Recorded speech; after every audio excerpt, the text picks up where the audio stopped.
Hi guys, I am here with daily use English speaking practice sentences. Dear friends, if you want to learn any languages or any English language, then you must have some sentences and words of that language. So यदि आप भी इसी प्रकार से English सीखना चाहते हैं तो these sentences will be very helpful to you. इसी प्रकार के सेंटेंस के थ्रू यदि आप इंग्लिश सीखना चाहते हैं तो प्लीज सब्सक्राइब कीजिए पंकज इंस्टीट्यूट ऑफ इंग्लिश तथा इसे ज़्यादा से ज़्यादा लाइक और शेयर करिए। हमारे जो our first sentence is why do you go there often. यदि किसी स्थान पर आप अक्सर हमेशा जाते हैं, कोई देख करके आपसे पूछ सकता है कि आप वहां अक्सर क्यों जाते हैं, तो इसको इंग्लिश में बोलेंगे why do you go there often. और जब हम ये जानना चाहते हैं कि व्यक्ति आगे क्या करना चाहता है तो इस प्रकार से पूछते हैं कि what is your intention. What is your intention मतलब आपका इरादा क्या है, आपका इरादा क्या है। डियर फ्रेंड्स, यदि कोई काम वर्क करना चाहता है और उसके पास वर्क नहीं है, दिस इज कॉल्ड अनएम्प्लॉयमेंट। इसी को कहते हैं बेरोजगारी। तो unemployment is a great problem now it is. Unemployment is a great problem. बेरोजगारी एक बड़ी समस्या है, बेरोजगारी एक बड़ी समस्या है। और यदि आप किसी से ये कहना चाहते हैं कि मैं वहां पे एक बार गया हूं तो इसको बोलते हैं I had been there once.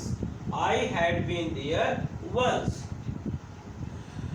Dear friends, अपने से छोटे बच्चों को या किसी भी व्यक्ति को उतनी ही आज़ादी देनी चाहिए जितना कि उसके लिए जरूरी है। यदि हम उसको बहुत ज़्यादा आज़ादी देते हैं तो वो बिगड़ सकता है। इसलिए किसी को बोलते हैं don't give this much freedom to him. उसे इतनी आज़ादी मत दो, उसे इतनी आज़ादी मत दो। Don't give this much freedom to him. कभी कभार कुछ लोग जो चीज़ लेना होता है वो कर देते हैं, मुझे ये चाहिए, इसके अलावा कुछ नहीं चाहिए। तो I want nothing else. I want nothing else, मुझे और कुछ नहीं चाहिए। जब आप किसी के साथ कहीं पे जाते हैं और लौटते वक्त केवल आप अकेले लौट के आते हैं तो अक्सर लोग ये बोलते हैं where did you leave him. आपने उसे कहाँ छोड़ दिया या आपने उसे कहाँ छोड़ा।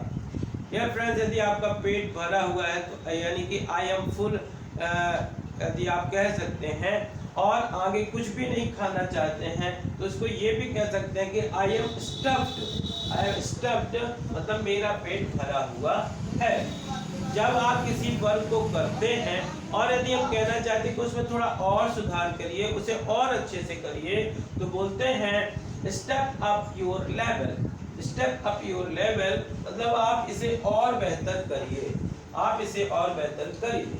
और जब आप देखते हैं कि हालात सुधर रहे हैं, सब चीज़ें अच्छी हो रही हैं, ठीक हो रही हैं, तो बोलते हैं things are getting better.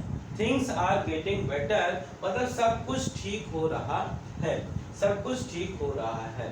So dear friends, if you also want to speak English, learn English, then practise these sentences by reading, by writing or by listening, and you will see after some time you have a lot of vocabulary. With the help of that vocabulary you can speak English. So dear friends, I hope कि आपको इस प्रकार के sentence पसंद आए होंगे। यदि पसंद आए हों तो इसे ज़्यादा से ज़्यादा लाइक करिए, शेयर करिए और कमेंट में उस सेंटेंस को ज़रूर लिखिए जो आपके लिए नया हो, आपने नया सीखा हो या आपके को सबसे अच्छा लगा हो। Thank you for watching.